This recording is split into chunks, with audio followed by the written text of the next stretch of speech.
through the show. This show is all about you. Not you, but you and your story. Because everybody has a story with Jeff Seltzer. Everybody has a story with Jeff Seltzer.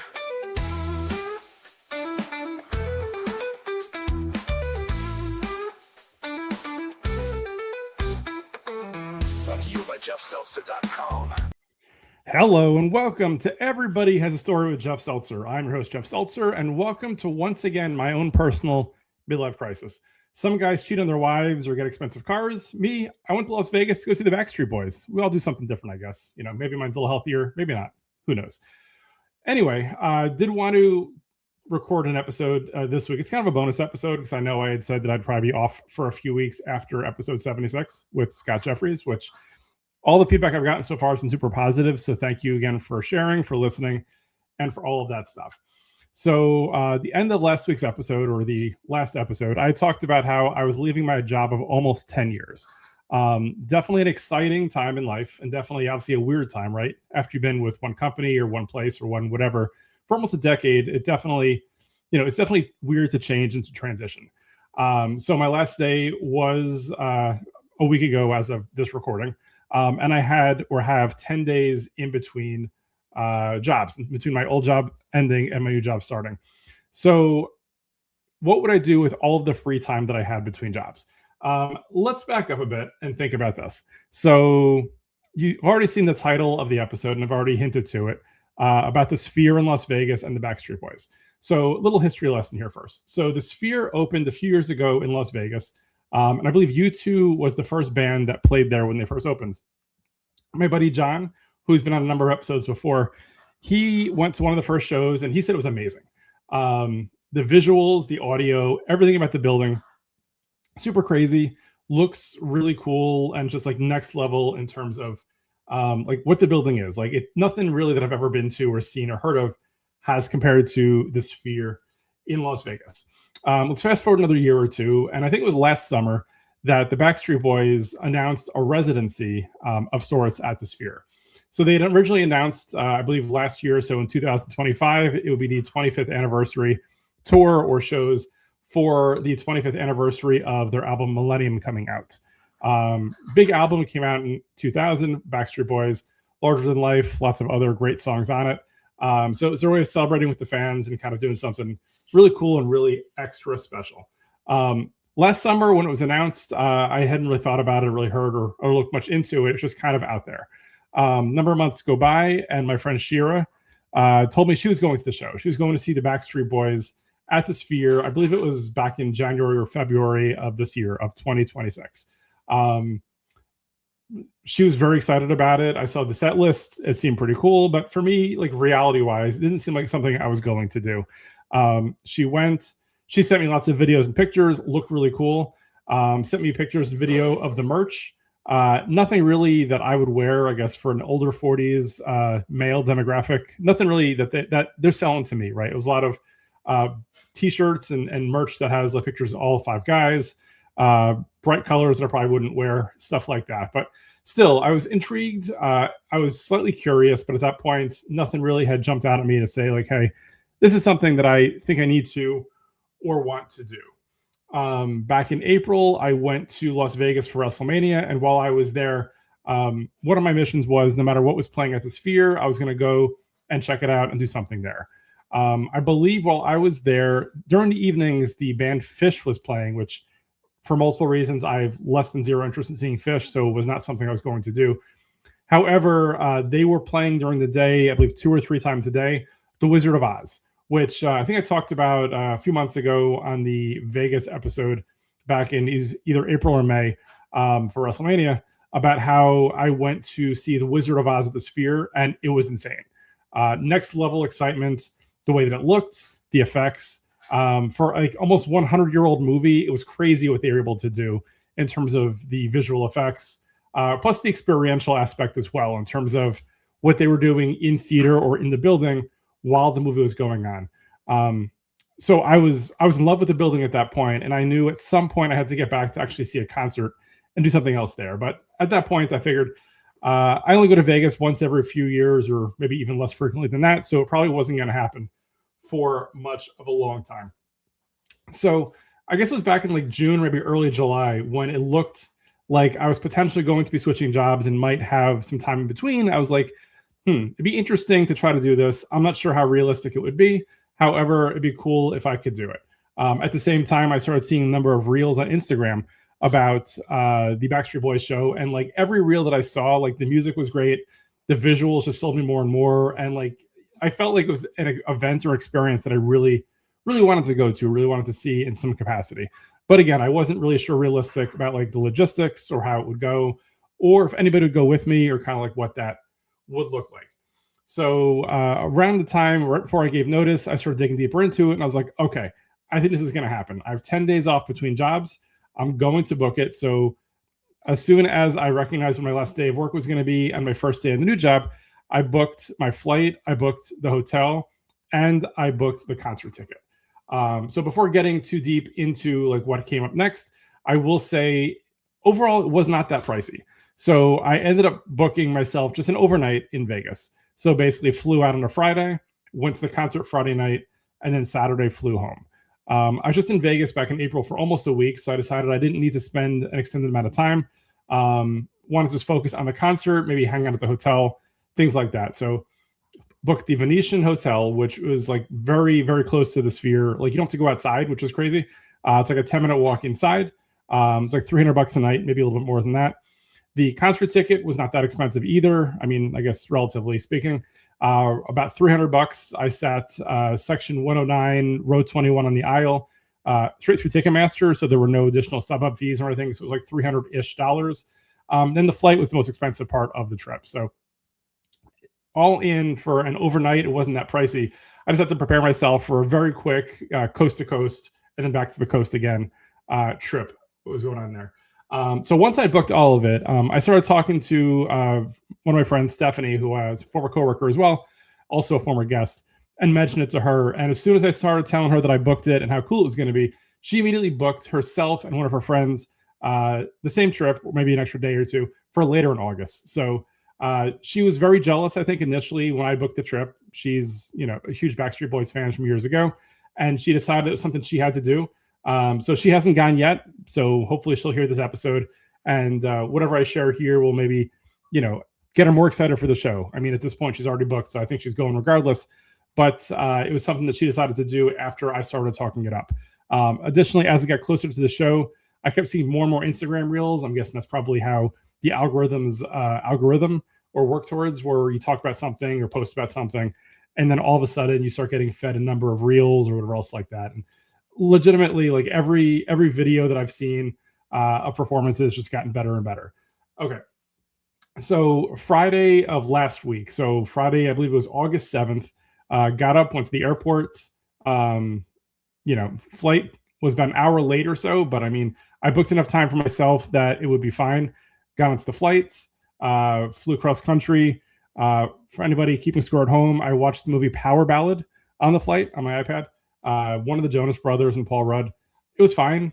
Good enough, I guess. It'll probably be on either Stars or Netflix or something pretty soon too, I guess. But it was entertaining and it was fun. Could have gone deeper, could have done more, but it kind of was what it was. It's rated R, I think, because of all the F words, which felt unnecessary. They easily could have made it PG-13, but it was a choice that they made, I guess. Probably about 80% of the way through the flight, the guy sitting next to me started talking to me. And just as a point of reference, I did get upgraded to first class for this flight. So I was sitting in the aisle. The guy next to me was in the window, as that's how, I guess, first class generally works. And he just starts talking to me a little bit about just what he does. So I'm not going to name names or anything like that. But he's a venture capitalist, fairly young guy, seemed very nice. And I learned a lot in terms of, I guess, what venture capitalists are, how it works, and kind of overall about like the lifestyle and what they do, which to me was very interesting. Like he definitely had a story that I'd love to dig deeper into if ever given the opportunity. But he shared a lot, like definitely was a lifestyle and just like a life that I'll probably never be able to, like, I guess, fully understand or fully live through. But he definitely has some experiences and he's lived through some situations that are just amazing in terms of like what he can do and the exposure and all that kind of stuff. So definitely was cool. I shared a little bit about my life, about my story. about the podcast. Maybe he listens, maybe he doesn't. I don't know. But either way, it was a fun conversation. It was interesting. And he was, I think, in the process of moving out to Vegas, which was novel or neat. I think most of his clients lived out there. So that was pretty cool. Okay, so we get into Vegas, we land. And as soon as we land, I see it's 107 degrees, which I knew it was going to be hot in Vegas, as it's a desert and it's August. But I hadn't really thought about or comprehended just how hot it was going to be. I think in the past, I've gone to Vegas in January, in November, and in May. So I never really was ever in Las Vegas in the heart of the summer, which I guess that's what it was, 107 degrees, but it's a dry heat for anybody keeping score at home, if that actually means anything. Anyway, so as soon as we land, I take off my sweatshirt because this was way too hot. Go outside, find myself a taxi. It was like a 10-minute taxi ride to get the Venetian. And that was pretty much my exposure to being outside.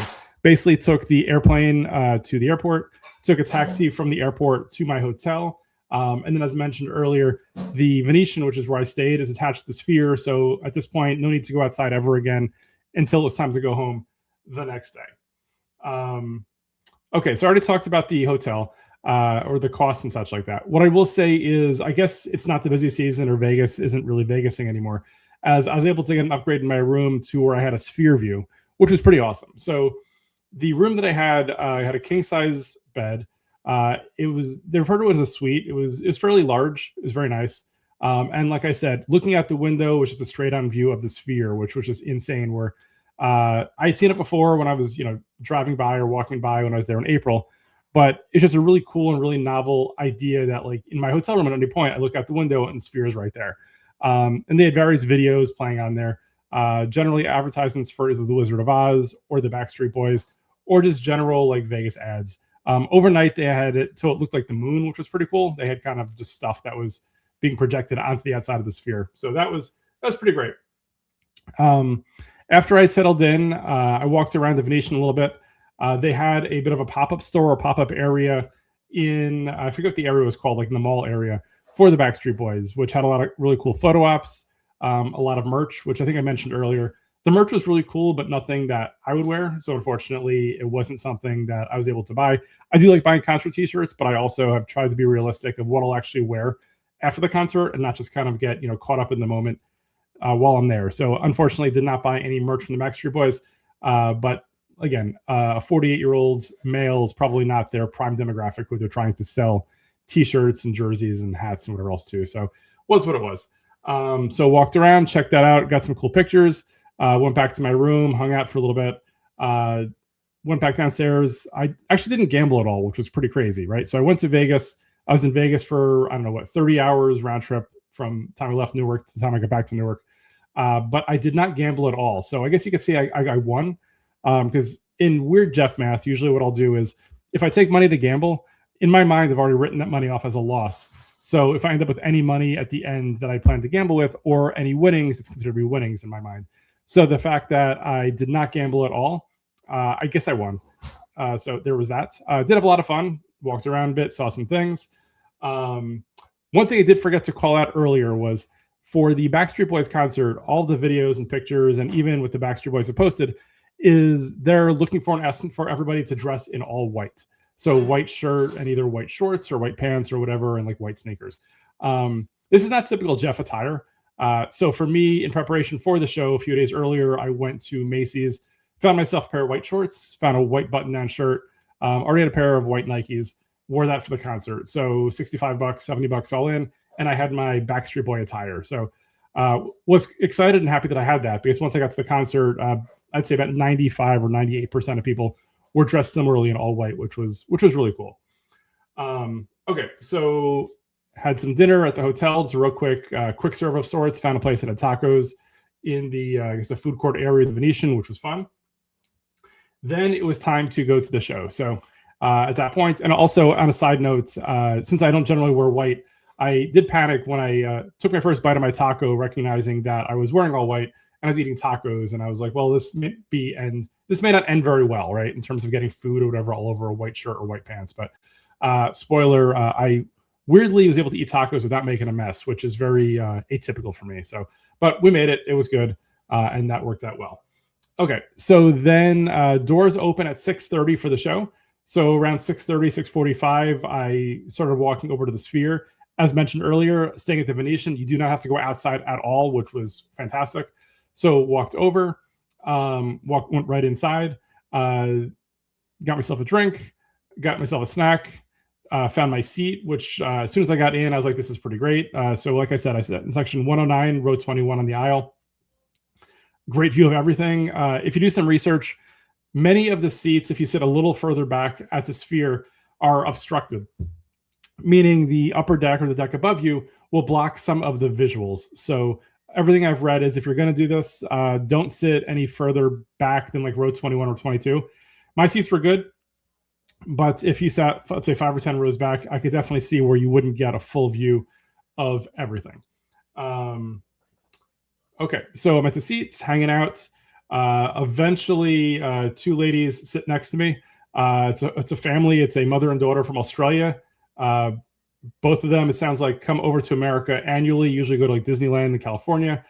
Huge Disney fans, which we're able to kind of talk a lot over, which was pretty cool. One had a Disney watch, one had a Disney something else. I immediately showed them my Disney wedding ring, so we all kind of bonded over just our Disney fandom. So this again was a little interesting for me too, because generally when I take trips by myself, I can go the entire time or entire week or whatever without talking to anybody. And here I've had a deep conversation with the guy sitting next to me on the flight, as well as these two ladies who were sitting next to me at the concert as well. But it was all in fun. Again, I was able to hear people's stories, and it was very intriguing. Again, the ladies sitting next to me, they came in. They're probably in for about a month or so from Australia, just seeing a lot of the southwest of the U.S. It was like day of or 2 days before the show, they decided they wanted to come to Vegas to go see the Backstreet Boys. So they, I think through Ticketmaster or StubHub, ended up getting resale like super cheap. Like my seats, I thought were pretty inexpensive. I paid $300 for my ticket. They had said that they paid maybe like half of that. So I'm guessing it was somebody who last minute couldn't go to the show, so they just wanted to flip it and get whatever cash they could for their tickets. So we talked for quite a bit. I believe their names were, and if they are out there and I get the names wrong, I apologize, Janine and Jasmine. I think one of them had mentioned, we're like the 3Js, Jeff, Janine, and Jasmine or something like that. Plus, I think what stuck with me too was they said they're Disney fans. So in my mind, I was like, oh, obviously Princess Jasmine. That makes sense from the Disney animated movies. So that was cool. Okay, the show eventually starts, and it completely lived up to everything that I had seen or heard online. They started off with the song Larger Than Life, which seeing them perform, I mean, they're probably, a few hundred feet away. They were on stage, but then there were these ginormous videos of them on the Sphere walls, which truly made them larger than life. So I think that was, probably the irony, but it was probably planned out like that in terms of the thought. It was great. They played, I want to say it was like 25 songs. I mean, all the hits. There were a couple of songs I didn't recognize in there. The song was like, the show was like an hour and a half, an hour and 40. So it was a very tight concert. There was no intermission. But there were a couple of parts where some of the guys were out there, some of the guys were in the back. They kind of rotated around. And they sounded and looked great. I saw the New Kids on the Block, I think it was 2 years ago. And New Kids were definitely looking their age in terms of how they moved and stuff like that. The Backstreet Boys, I mean, they're probably, I think they're all around my age or slightly older. They still could dance well. They sounded awesome. They definitely, they definitely kept the enthusiasm and excitement that they had years ago. So it was a really, really great show. Definitely recommend it to anybody out there who either A, wants to see what the Sphere is all about and what it can do. And at the same time, anybody who's a Backstreet Boy fan, or even like a Backstreet Boy, I don't know, like a couple of their songs. Like there were songs that like I didn't remember that I knew, but as soon as it started, I was like, all right, I know that song. I know that song also. I mean, they've got hit after hit after hit. So it was great. A lot of fun. Definitely glad that I went to the show, like I said before. One thing that I forgot to mention was when I was in the, let's say, planning stages, I had texted my buddy Marcus and I was like, hey, I'm thinking about doing this. And he's like, you absolutely have to do it. So I was probably going to do it regardless, but glad that Marcus gave me the extra thumbs up to do it, as he had gone, it was about a month ago or so he went, and he had a lot of fun as well. Him and his wife went out to go see the Backstreet Boys at the Sphere. So that was a great time. Nice thing, as mentioned earlier, about staying at the Venetian, that it's so close, is that as soon as the show was over, I walked back to my hotel. And from the moment that I left my seat to the moment that I got to the door of my hotel, it was, I think, 10 or 11 minutes, like door to door, which was insane, right? There's no driving, there's no going outside. Legitimately, the show ends. I took a quick walk, and I'm in my hotel room about 10-ish minutes or so afterwards, which was great. especially considering I had to get up early the next morning for my flight, as I was trying to avoid time zone adjusting and stuff like that because it was such a short trip. So yeah, show ended at, I want to say it was like, so it started at like 8:30. I think it was done at like 10-ish or so. I think I was at my room by like 10:10 or 10:15. So definitely great. I was able to get back myself into bed before 11 so I can get up by about 6 so I can get ready for my flight the next morning. So that worked out really, really well. Next day on Saturday, August 8th, flight home. Obviously, it was delayed 2 hours because why wouldn't it be? So nice thing about the Vegas airport is there were lots of places just to kind of hang out. Not far from the gate, there's a really good sandwich shop, which I remembered from my April trip. Got myself a grilled chicken sandwich, number of tables and chairs. So just kind of sat there with my iPad and just watched movies for like 3 hours or so, waiting for the flight and waiting for the boarding to start. Got on the plane, flew home. Unfortunately, because of the delay, obviously I would get home later. I think the plane was scheduled initially to land in Jersey at like 6. I think it landed at like 8. I was in my house by like 9 o'clock and I was asleep by 10. So definitely worked out well. And again, it was aggressive, especially for me, knowing that I do have travel issues sometimes from a motion sickness perspective, as well as time zone adjusting. But all things considered, I got everything out of the trip that I wanted to. It was a great trip. Saw the Backstreet Boys, got to stay at the Venetian, saw the Sphere. It was fun. It was definitely a good time. Nobody else in my household had any interest in going. My kids didn't seem to be that interested or intrigued. And my wife, while she'd want to go to Vegas and maybe do this, I don't think she wanted to just go for this. So maybe there'll be a larger or longer trip back to Vegas at some point in the mid to near future. But for this, I thought it was the perfect setup. And for one person to go out, it's not that expensive either. The priciest part was the flight. So adding multiple people would have obviously made it more expensive. So fairly inexpensive, all things considered. That was my trip to Vegas that I took last week. In terms of other things that I've done over my break here between jobs, I've definitely had a good time. So with the movies a couple of times. So I went to go see Spider-Man, the new one again, which I thought was great. I took one of my daughters and one of her friends. Really, really enjoyed that a lot. Earlier today, I saw the Eli Roth horror movie, Ice Cream Man, which was super gory, super violent, probably a little too much for a 10 a.m. movie. If you've ever seen the movie Hostel from Eli Roth, this was even more violent and gory than that. So if you weren't ready for the level of gore, this may not be the movie for you. I thought it was fine. I was intrigued by the storyline. I thought it was maybe a little too violent, but at the same time, I do enjoy seeing horror movies in the theaters. So this was definitely a lot of fun and helps me to mentally prepare myself for Halloween Horror Nights at Universal Orlando, which I'll be at next month in September. Outside of that, I did take my daughters to go see the Harry Potter play on Broadway a couple days ago, which was a lot of fun. Tom Felton from the original movies was playing basically the part that he played in the movies, he played in the play, which was really cool. The storyline I thought was interesting. I knew very little about the story going into it. Really felt like, if you've ever seen the movie The Butterfly Effect, like the Butterfly Effect for Harry Potter, where you change one thing in the past and other things change. You have to kind of fix that again. What I will say, what blew me away the most, though, were the level of special effects that the Harry Potter play did have. Definitely a lot of fun. Really cool. And we sat up fairly close. I think we were like 7th or 8th row back. And even sitting that close, like just seeing things happen and trying to figure out like how they do happen, just blew me away. So definitely, if you're in the area or you're into Harry Potter or whatever, I would definitely recommend going to see the Harry Potter plays, Harry Potter and the Cursed Child on Broadway. It's been out for, I want to say, a couple of years at this point. Definitely something I would suggest and definitely worth going to see.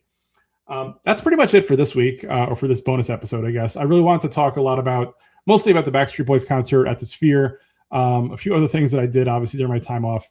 And that's that. I know I ended the last episode by saying I'd be off for a few weeks. I think this time I mean it.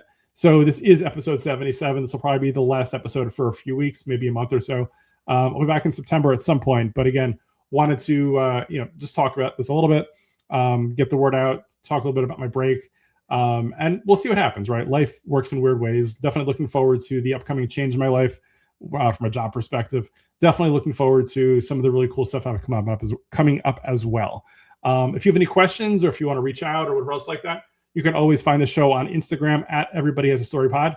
Definitely send a DM if you want to be a future guest. Definitely send a DM if you want to talk about your experience at the Sphere, the Backstreet Boys, or anything like that.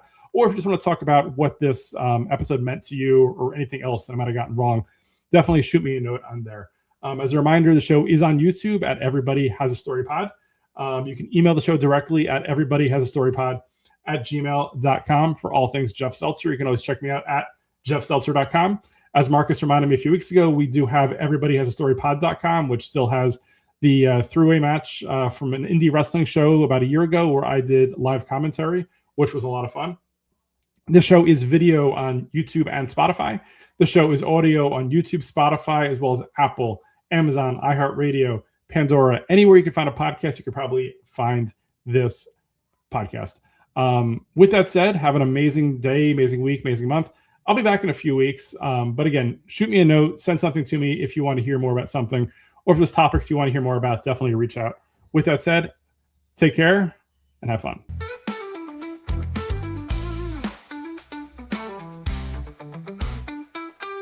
Everybody has a story with Jeff Seltzer. Everybody has a story with Jeff Seltzer.